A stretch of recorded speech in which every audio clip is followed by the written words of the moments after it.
Bonjour tout le monde. Aujourd'hui, le titre de la conférence, c'est la maladie et la condition involutive. Et Isabelle Fauconnier va poser des questions sur ce sujet-là. Bonjour Isabelle. Bonjour Charles. Ok, si tu peux commencer, si tu veux. Oui, alors ce sujet m'intéressait vraiment parce qu'en fait, l'homme vit en fonction de ses perceptions et ses impressions qui le manipulent en permanence et ça agence toute sa vie. Okay. Donc, en fait, sa perception psychologique évolutive et non sa réalité systémique.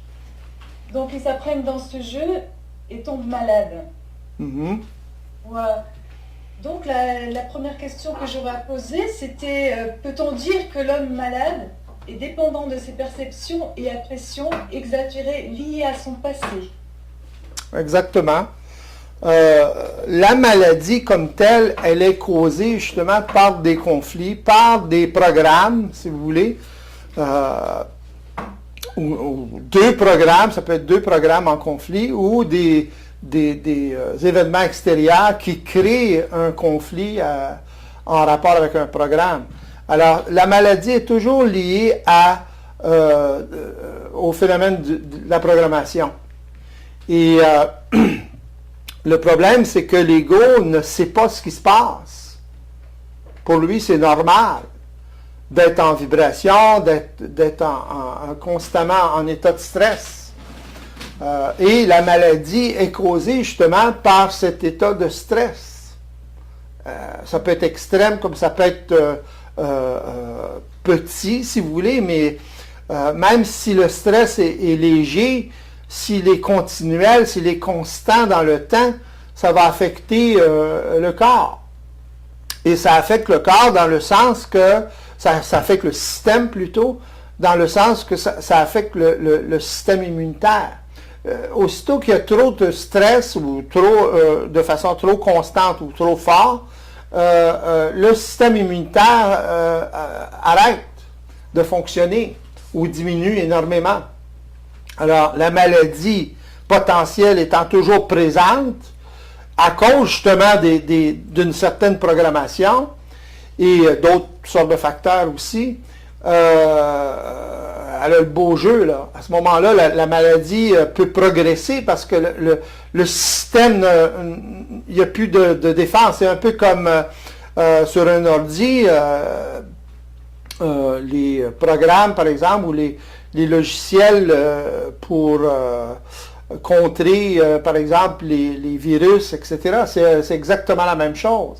Alors, si vous arrêtez votre logiciel antivirus sur ou s'il fait défaut sur votre ordi, ben à ce moment-là, il y a beaucoup de virus qui vont pénétrer. Ils sont tout le temps présents pour agir.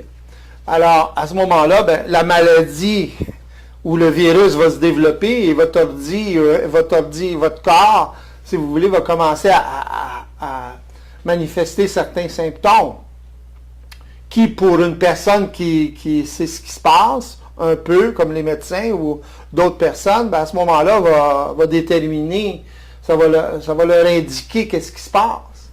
Mais le problème avec la médecine traditionnelle et en général, c'est que l'homme ne regarde pas les choses de façon systémique. Alors, c'est justement la base même de la condition évolutive. Alors, à ce moment-là, il va essayer de traiter ou de régler un problème particulier, puis il va en créer d'autres. C'est ce que ça donne avec les pilules, puis tous les produits pharmaceutiques. Le patient est traité de façon particulière au niveau de son problème, mais le patient, si vous voulez, l'homme, c'est un tout. Ouais. Est-ce qu'on peut dire que c'est une façon purement matérialiste de traiter en fait l'homme?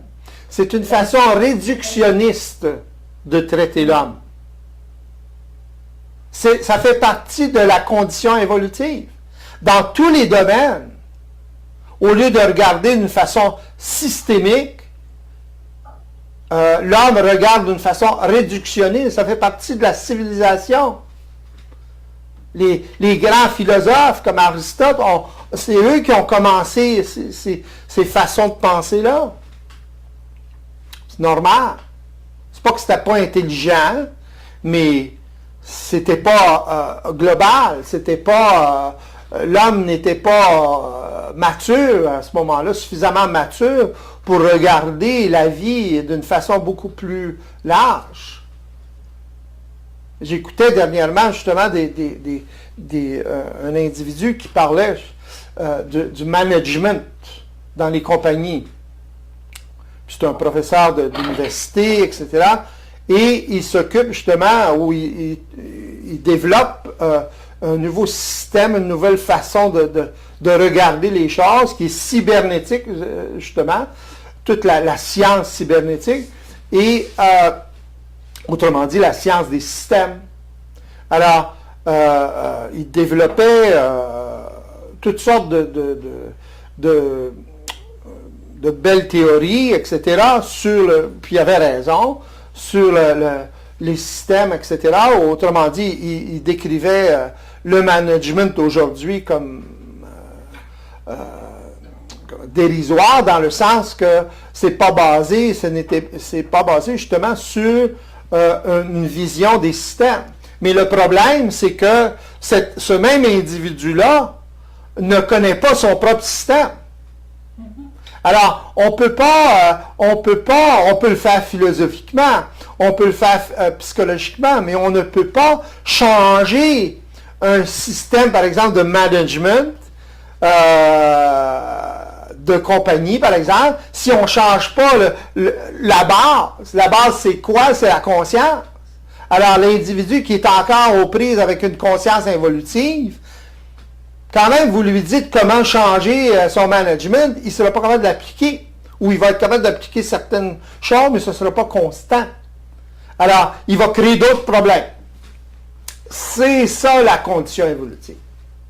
L'homme n'est pas dans son intelligence, il est dans l'intelligence des programmes. Ça ne veut pas dire que les programmes sont intelligents, ça. Autrement dit, ça a rapport avec sa propre intelligence à lui.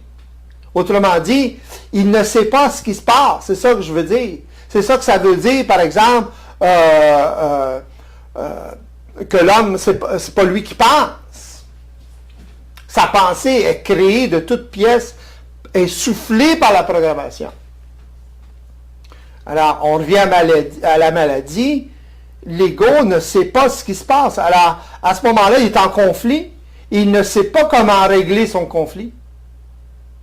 En consultation, si quelqu'un me consulte pour une maladie quelconque, je vais parler à l'individu ou expliquer ou informer l'individu sur la base de ce qui crée sa condition. Mais l'individu va toujours vouloir que je guérisse la maladie. Je ne peux pas guérir la maladie. Il n'y a personne qui peut guérir la maladie, excepté l'individu lui-même. Voyez-vous?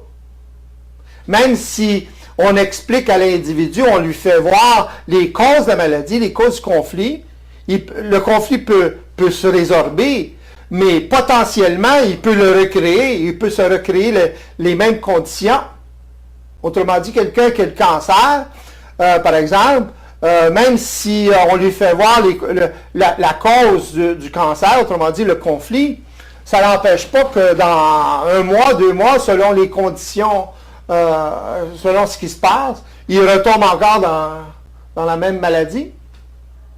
Alors, il n'est pas autonome. Voyez-vous? Alors, la maladie, c'est créé justement par la condition involutive. Et différente, à différents niveaux, si vous voulez, pour chaque individu. Chaque individu est différent. Autrement dit, il y a une différente évolution à même cette évolution-là. Alors, il y en a qui sont plus mûrs, il y en a qui sont moins mûrs. Est-ce que l'homme utilise la maladie pour se protéger? C'est pas que l'homme utilise la maladie pour se protéger. La maladie, c'est c'est un symptôme d'autre chose. Voyez-vous? Alors, oui, dans un sens, mais c'est pas l'homme, il n'en est pas conscient. On ne peut pas dire l'homme se sert de la maladie. Voyez-vous? C'est pas tout à fait comme ça que ça fonctionne. La maladie est un indicateur. Est-ce que c'est une réponse à son conflit, finalement? C'est une réponse à son conflit, exactement. C'est pour lui faire voir dans un sens son conflit. Quand l'individu, par exemple, je vais vous donner un exemple. Quand un individu n'est pas dans son intelligence, la seule chose qu'il peut se fier, finalement, c'est sur ce qui se passe dans sa vie. Voyez-vous? J'ai déjà eu une personne en consultation qui avait le cancer des poumons. Son cancer, à travers la consultation, il était relativement stable, mais la personne continuait à fumer. Voyez-vous?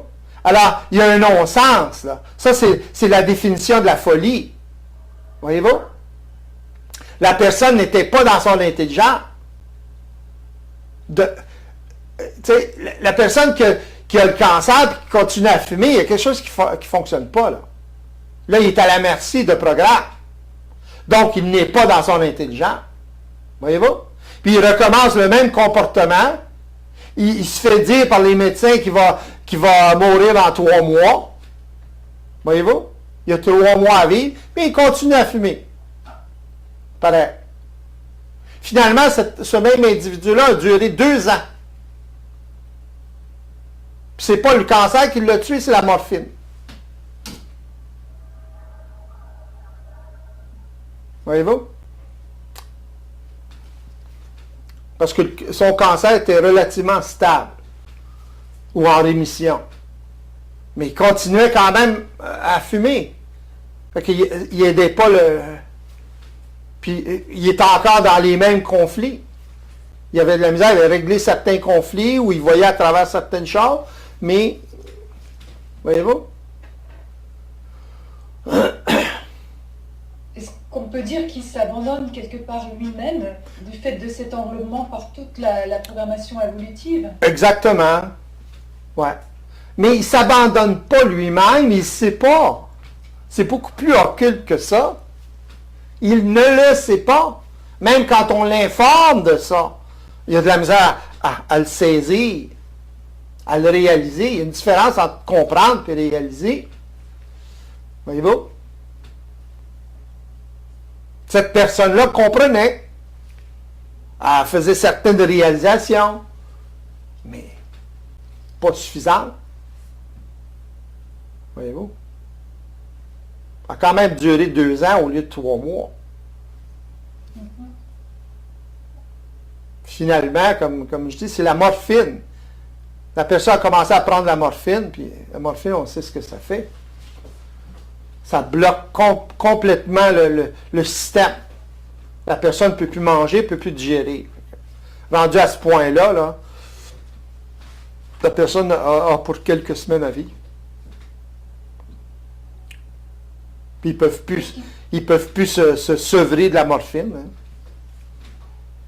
C'est tout un cercle vicieux. Alors la médecine, par exemple, essaie de régler un problème, mais...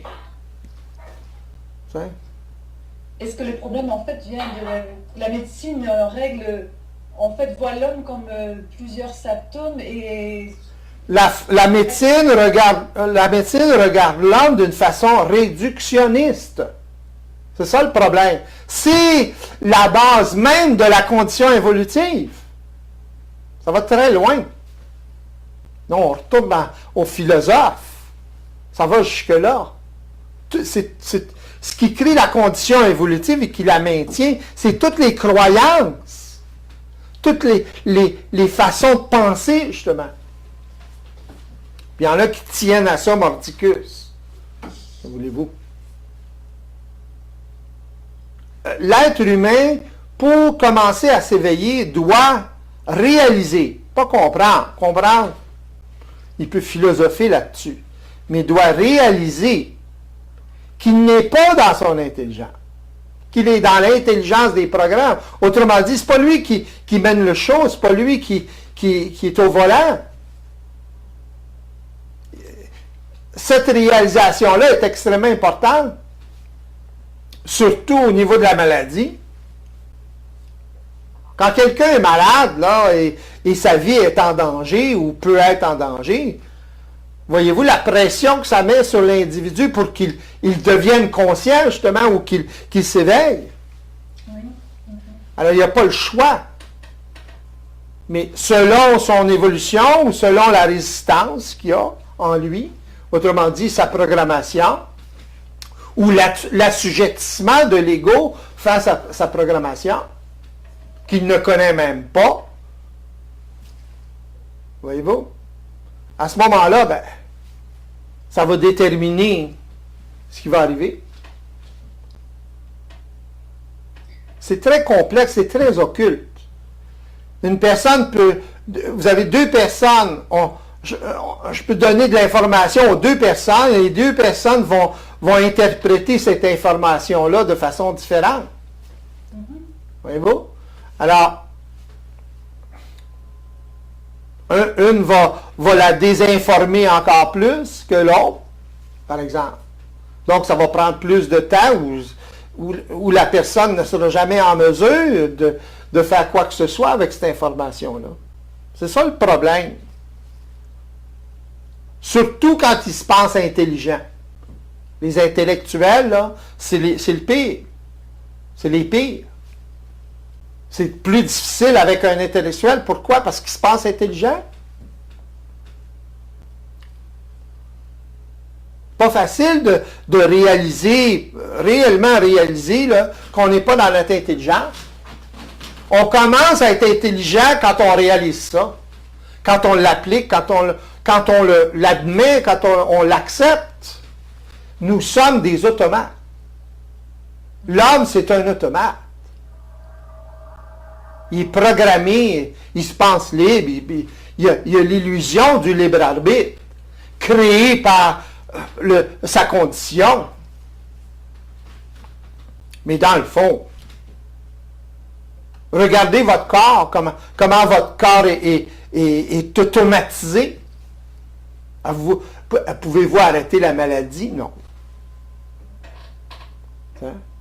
Pouvez-vous arrêter votre cœur, votre respiration ou n'importe quelle autre fonction de votre corps? Non. C'est tout automatique. C'est des programmes, ça. C'est des programmes qui existent dans ce que l'homme évolutif appelle l'âme. Ça existe dans une dimension où la vibration est reine. C'est que vibratoire.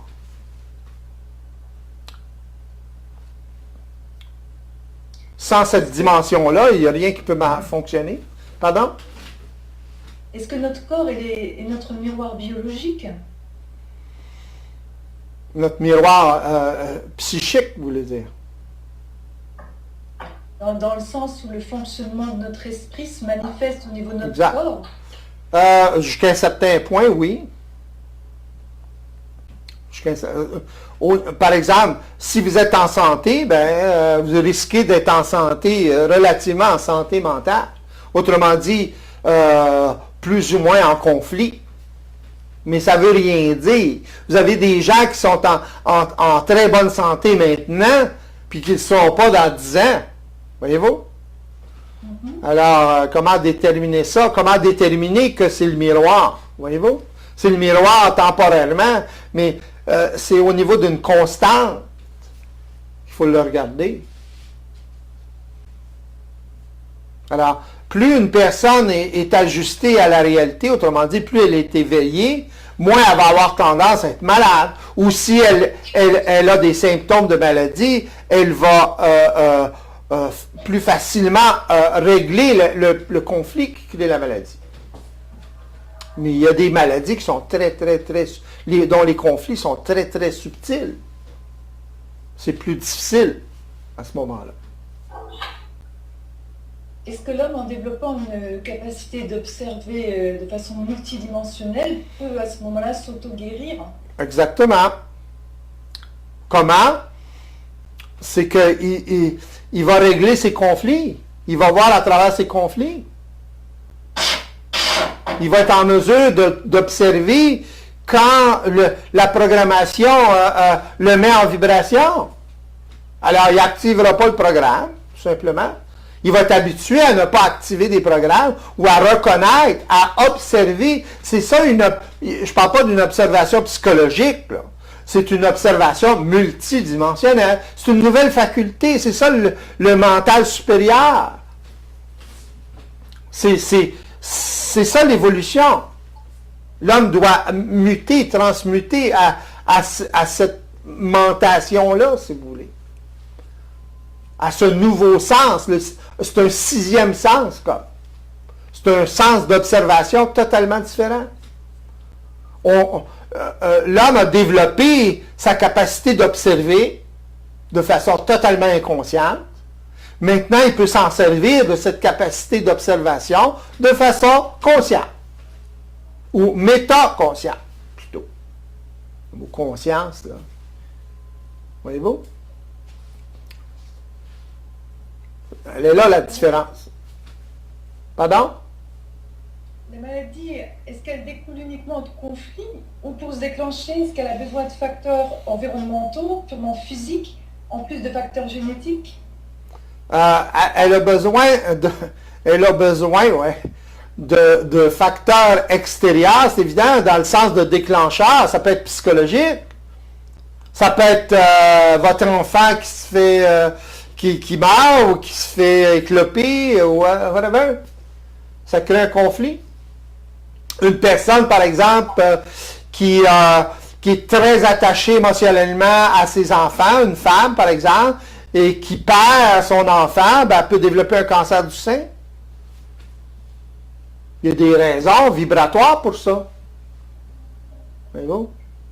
Ou elle peut être en conflit avec ses enfants. Le simple fait d'être en conflit avec ses enfants peut déclencher un cancer du sein.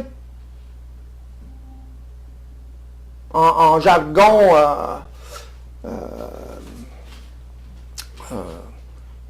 comment je dirais ça? Médecine alternative, c'est un conflit de nid. Aussitôt qu'il y a un conflit avec la mère, avec les enfants, il y a un conflit de nid potentiel. Alors, ça peut être l'enfant qui meurt, ou ça peut être l'enfant... Tu sais, il y a plusieurs facteurs. C'est pas... ce qui est invariable, c'est la vibration, pas la forme. Certaines médecines alternatives, ils vont axer ça, l'invariance, si vous voulez, au niveau de la forme. Mais ce n'est pas au niveau de la forme, l'invariance. C'est au niveau de la vibration. Il faut aller au-delà de la forme. Sans ça, c'est très limité. Ça ressemble à la médecine normale, médecine contemporaine. Mais l'homme est habitué à faire ça. Il veut absolument catégoriser. Bon, ben, ça, c'est créé par ça, puis that's it. Voyez-vous? Ça, c'est psychologique. Ça, c'est une approche psychologique. Vibratoire. Il faut qu'il en arrive à le voir au niveau du système. Le système, on est dans un système vibratoire. Alors, oui, il y a une invariance au niveau vibratoire, mais elle n'est pas définie au niveau de la forme. Elle se définit, puis c'est à nous autres à le voir, ou à voir au-delà de la forme. Sans ça, on se fait avoir. Ou on peut se faire avoir. C'est ça le problème évolutif, d'ailleurs. Pardon? Qu'est-ce qu'il en est de tous les facteurs, comme on dit, bon, la pollution électromagnétique, etc., qui déclencherait des maladies? Ouais. Ou alors, par exemple, les vaccinations qui déclenchent finalement des maladies. Quel est le rapport finalement avec un conflit à la base? Oui, il peut y avoir des rapports directement avec les conflits de la personne qui peut développer une maladie en rapport avec ça. Et il y a un conflit avec la personne qui le donne ou la société qui le donne. Voyez-vous? La société essaie de régler une problématique de façon psychologique, de façon involutive. Donc, elle peut créer plus de problèmes comme ça. Un problème, c'est pas ce que le monde pense. Voyez-vous? L'approche, si vous voulez, évolutive, c'est d'essayer de régler le problème seulement. Mais le problème, c'est pas ce que le monde pense. Il faut le regarder, faut l'approcher d'une façon holistique. Mais psychologiquement, les gens veulent le régler de façon particulière, réductionniste, justement. Puis ils peuvent créer plus de problèmes. Donc, la vaccination, ils vont vacciner tout le monde, puis là, oups, il y en a des gens qui sont en conflit, justement, où ils ont des conflits, certains conflits, et qui vont développer une maladie à cause de la vaccination. Parce qu'ils sont plus sensibles à ils peuvent être plus sensibles à certains produits chimiques dans ça, etc., causés toujours par une programmation. C'est très subtil, très complexe et très subtil. Comment se fait-il que certaines personnes guérissent d'une maladie grave suite, par exemple, à un simple régime alimentaire très strict quand même? Mais qu'est-ce qui se passe à ce moment-là? Qu'est-ce qui se passe, justement? Une personne qui est en mesure d'utiliser un régime alimentaire pour se guérir, à ce moment-là, est obligée de magnétiser quelque chose. Elle magnétise, elle veut guérir. Voyez-vous?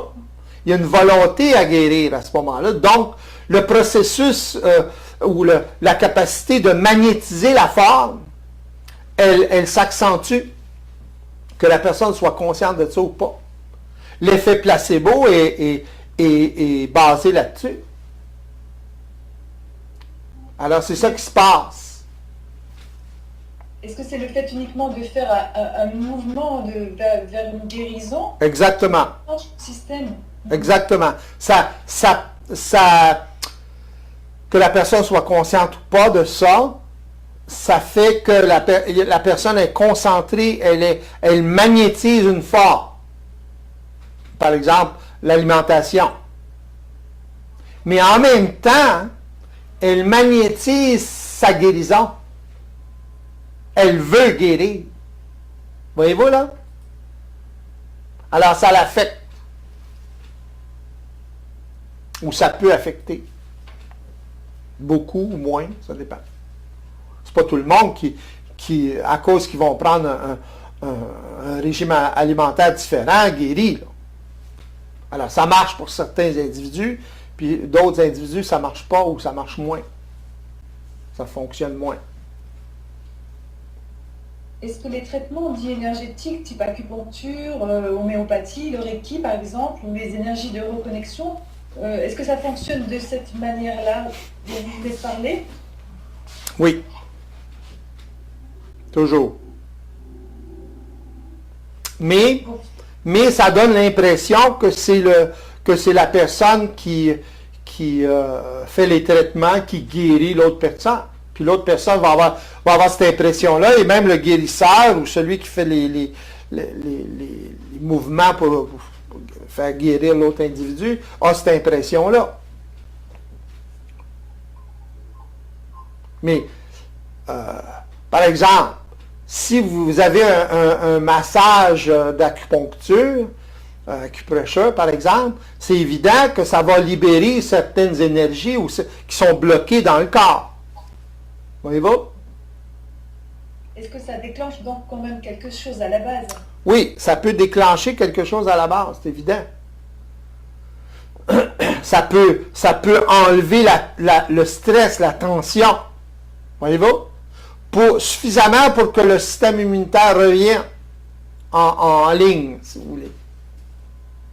Donc on peut dire de ces traitements que c'est une aide. Oui. C'est une aide temporaire, parce que ça enlève le symptôme momentanément, mais ça n'enlève pas la cause. La cause est toujours au niveau d'une programmation ou d'un conflit créé par la programmation. Voyez-vous là? Il s'agit de le regarder de façon globale. Mais les gens n'ont pas tendance à faire ça. L'homme n'a pas tendance à faire ça parce qu'il est pressé, parce qu'il est prisonnier du temps, tout le temps. Puis il n'est pas dans le temps, dans le moment présent. il est toujours dans le futur, dans le passé. Voyez-vous? Fait qu'il est pressé. Fait que, le fait qu'il est pressé, ben là, il veut régler le problème. Mais il ne réalise pas que quand il règle le problème, il peut créer des problèmes encore plus graves. Même s'il guérit de ça. Voyez-vous? Est-ce que c'est pour cela que les gens passent de maladie en maladie? Exactement. Ouais. Ben oui, parce que ils sont... Pourquoi? Donnez-moi une personne qui passe de maladie en maladie. Je ne vois pas les symptômes de la maladie seulement. Je regarde que... je peux dire, je peux prédire, je peux affirmer que la personne est extrêmement stressée. Elle est tout le temps en vibration. Qu'est-ce qui crée cette vibration? Le fait qu'elle est tout le temps en vibration? Des programmes, des conflits. C'est quoi un conflit?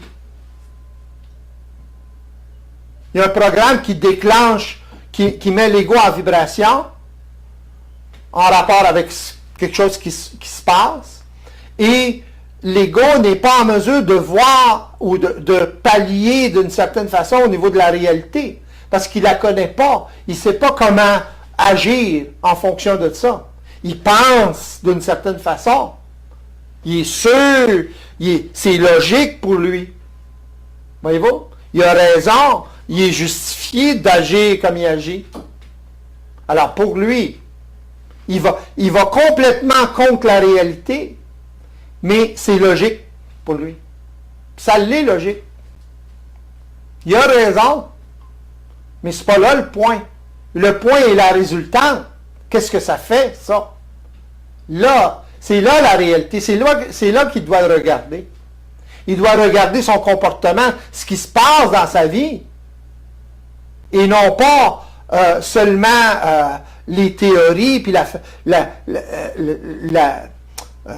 comment je dirais ça, non? Ce qu'il pense qui se passe. Il ne peut se baser que sur la réalité. Alors, à ce moment-là, ça va au-delà de la raison. C'est quoi la définition de la folie? C'est de continuellement faire un mouvement et répéter ce mouvement-là, puis avoir tout le temps le même résultat, puis continuer à faire le même mouvement. Qu'est-ce que l'homme fait? C'est ça qu'il fait. Continuellement.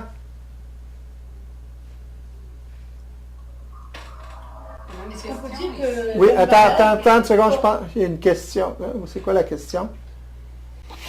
De JMT Rose-Croix, le miroir de l'extérieur est le reflet de notre propre lumière intérieure. Lorsqu'un individu vend de la drogue ou tue une personne, est-ce que cette loi est toujours applicable? Ben, c'est évident que si une personne agit comme ça, elle va agir de cette façon, de façon globale, holistique. Voyez-vous? Si une personne vend de la drogue, fait des choses comme ça, ça ne se limite pas seulement qu'à ce geste-là. C'est comme ça, par exemple, que moi, je peux reconnaître chez des individus, en quelques mots, une manifestation, une personne qui parle, qui écrit, whatever, je peux savoir d'où vient, où est la personne, où situer cette personne-là au niveau de sa conscience. Mais les gens, ils s'imaginent qu'on ne peut pas voir ça. C'est pas tout le monde qui peut voir ça, c'est évident, mais on peut le voir très facilement, en quelques mots. Seulement de la façon que vous allez parler, ça va déterminer votre état de conscience profond. C'est comme ça que d'ailleurs que les hommes nouveaux vont se reconnaître, vont être en mesure de se reconnaître. Ils n'auront pas le choix de créer des alliances ensemble. Aussitôt qu'ils vont se reconnaître, ils n'ont plus le choix de... Quand même, c'est une personne que psychologiquement, on ne peut pas blairer. Ça n'a pas d'importance.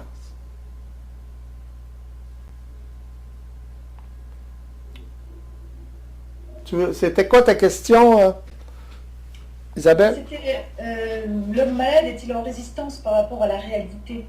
Le quoi? l'homme malade. Ah ben, c'est évident. Voilà. C'est évident, ça. C'est la base même.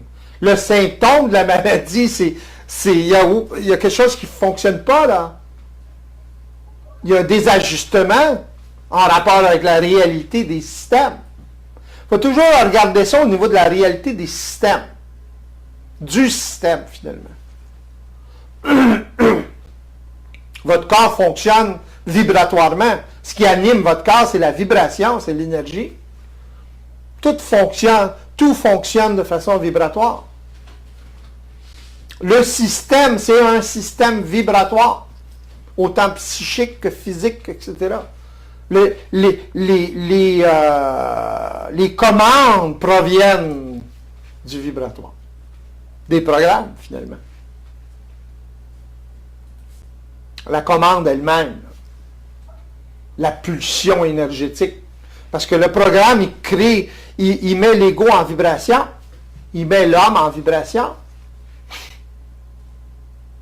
La vibration, c'est de l'énergie. Donc, à ce moment-là, l'individu a la volonté ou a l'énergie de faire quelque chose. L'être humain pense être dans sa propre volonté quand il est dans la volonté des programmes. C'est dans ce sens-là qu'il n'est pas dans son intelligence. Il est dans l'intelligence de la programmation. Donc, c'est pas lui qui pense. Ça veut dire la même chose. C'est juste un peu plus élaboré. Tu vois ce que je veux dire? Oui, oui. Alors, la maladie, c'est évident, là. C'est le symptôme physique qui dit que la façon de fonctionner, en gros, en général, de l'individu, elle n'est pas ajustée, fonctionner psychiquement, elle n'est pas ajustée à la réalité. Mais l'individu continue à fonctionner comme ça. Donc, on peut dire que l'homme est fou. C'est de la folie, peu.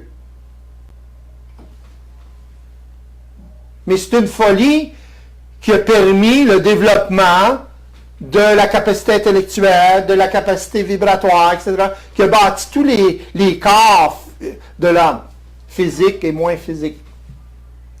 Alors aujourd'hui, avec ces corps-là, ou avec ces capacités-là, parce que c'est des capacités, dans le fond, à ce moment-là, il peut commencer à prendre conscience de ce qui se passe. Mais pour réellement prendre conscience et s'éveiller à ce qui se passe, il doit réaliser une chose. Il doit réaliser qu'il n'est pas dans sa propre intelligence. Sans ça, il va continuer à se désinformer.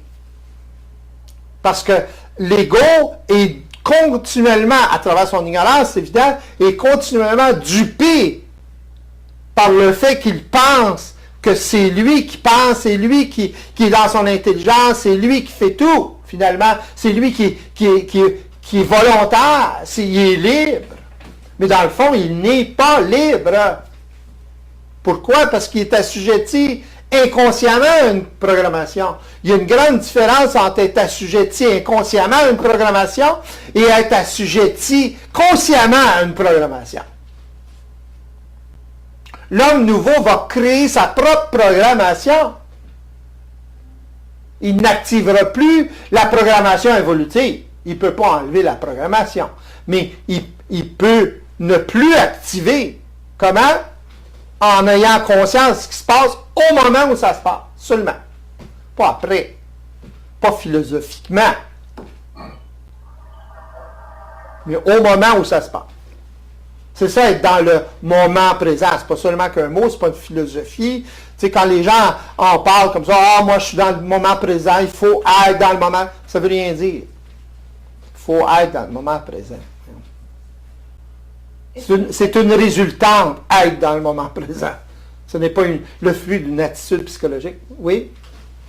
Est-ce que le fait de créer des programmes comme cela, est-ce que ça va en fait lui permettre d'affiner sa capacité d'observer de façon multidimensionnelle? Évidemment. Mais c'est ça qui va permettre d'une façon exponentielle pour lui de s'éveiller encore plus. Il faut qu'il se passe quelque chose. C'est quand l'être humain commence à ne plus activer les programmes évolutifs et commence à activer ou créer d'autres programmes que là, il se passe quelque chose. Là, il y a une évolution dans sa capacité d'observation. Autrement dit, ce nouveau sens, ce sixième sens, appelez ça comme vous voudrez, là, commence à se développer de plus en plus. Il en est conscient, etc. Il en est de plus en plus conscient, etc. Et là, qu'est-ce qui se passe? Il est en évolution. Pas avant. Avant, il peut s'imaginer être en évolution. Mais tant qu'il fonctionne à travers des préceptes réductionnistes, oubliez ça. L'ésotérisme, c'est basé sur le réductionnisme. Pourquoi? C'est hiérarchique. C'est hiérarchisé. Pas à chercher loin. Une question ici de Serge. Oui. Ça a un rapport au sujet de la maladie, c'est-à-dire l'alimentation versus la maladie Parle scolaire. plus fort. Lorsque certaines substances contenues dans des aliments bien particuliers ont été testées, par exemple, sur des souris, et qu'une amélioration des systèmes de défense a été observée faisant reculer la maladie, par exemple un cancer ou ralentissant le développement, peut-on alors parler de simple effet placebo? N'y a-t-il pas un impact réel de l'alimentation dans un tel cas sans se cramponner à un total déterminisme biologique? C'est évident. Mais ça prouve quoi, ça, là, avec des souris? Voyez-vous? C'est évident que si vous désinfectez une plaie avec un désinfectant, ça va aider. Ça, c'est évident. Mais comment vous êtes fait la plaie, ça, c'est moins évident. Voyez-vous? L'inadvertance de l'accident, c'est créé par des programmes. Alors, tu sais, il faut regarder ça d'une façon globale. C'est évident que certaines composantes chimiques peuvent affecter une maladie, mais ça ne la guérira jamais. Est-ce qu'on peut parler à ce moment-là uniquement de pansement par rapport à toutes ces... C'est un pansement, ouais. Ouais. C'est évident que ça affecte, mais si vous basez là-dessus, seulement, vous êtes dans le champ. Là. Il y a quelque chose qui ne marche pas. Parce que, justement, la maladie, même chez le rat, est créée par des programmes. Il y a une mémoire chez le rat.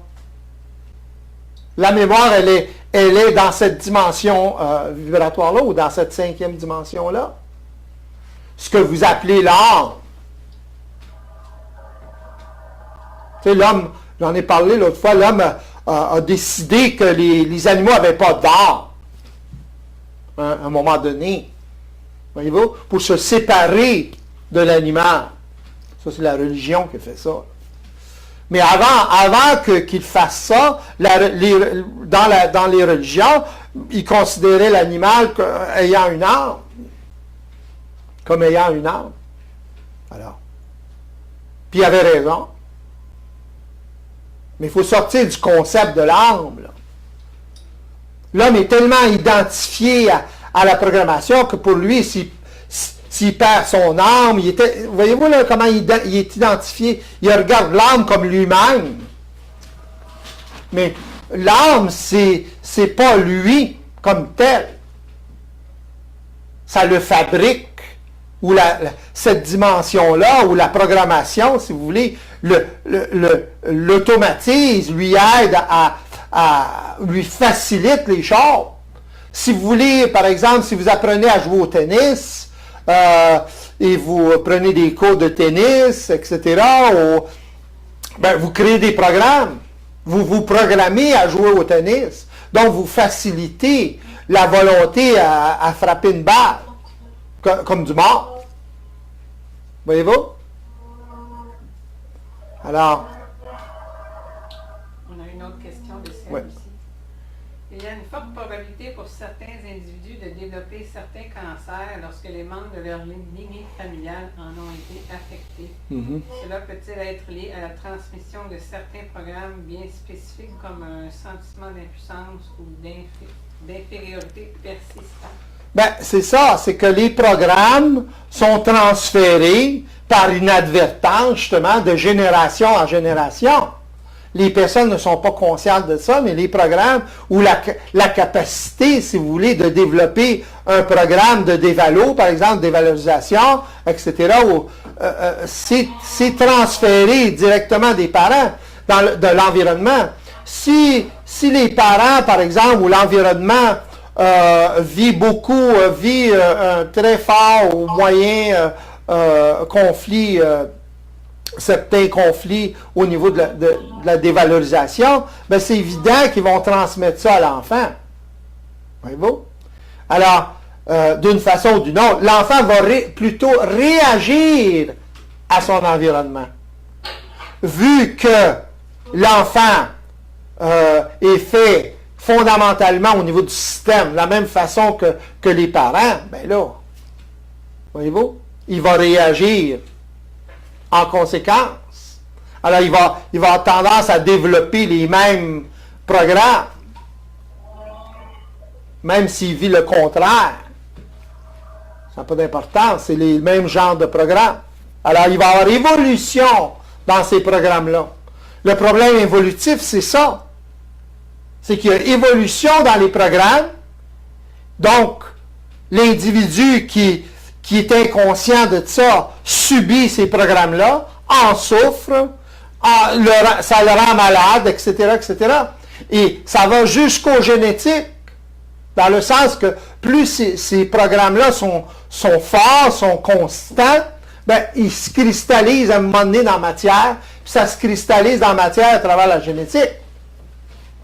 Alors, vous avez de la génétique tout croche à ce moment-là. Au lieu d'une génétique qui va supporter le corps, c'est une génétique qui peut endommager le corps. Mais fondamentalement, ce n'est pas la génétique le problème, c'est la programmation. Vous devez avoir une génétique qui a une tendance, une certaine tendance, et si vous avez une programmation, si vous activez ou si vous, par inconscience, une programmation qui va supporter cet autre genre de programmation-là, ou qui va déclencher la programmation génétique, ben à ce moment-là, vous allez avoir plus tendance à développer un cancer, par exemple. C'est pas la génétique comme telle, physique, qui va déclencher le cancer. Ça va toujours être la programmation vibratoire qui va déclencher le cancer ou qui va mettre l'ego en conflit. Mais ça va être plus facile pour la maladie de se manifester à cause de la génétique. La médecine commence à réaliser que la génétique, c'est pas tout, là. Il y a quelque chose d'autre, là. Ils pensaient trouver toutes sortes de réponses à travers la génétique, mais ils n'ont pas trouvé les réponses qu'ils s'attendaient à avoir. Là, ils réalisent sont forcés de réaliser qu'il y a d'autres choses. Puis cette autre chose-là, c'est la programmation vibratoire. Alors, l'homme va être obligé à un moment donné de le réaliser. Pas une question de croire. Ça fait partie du système. C'est un phénomène de méta-cybernétique.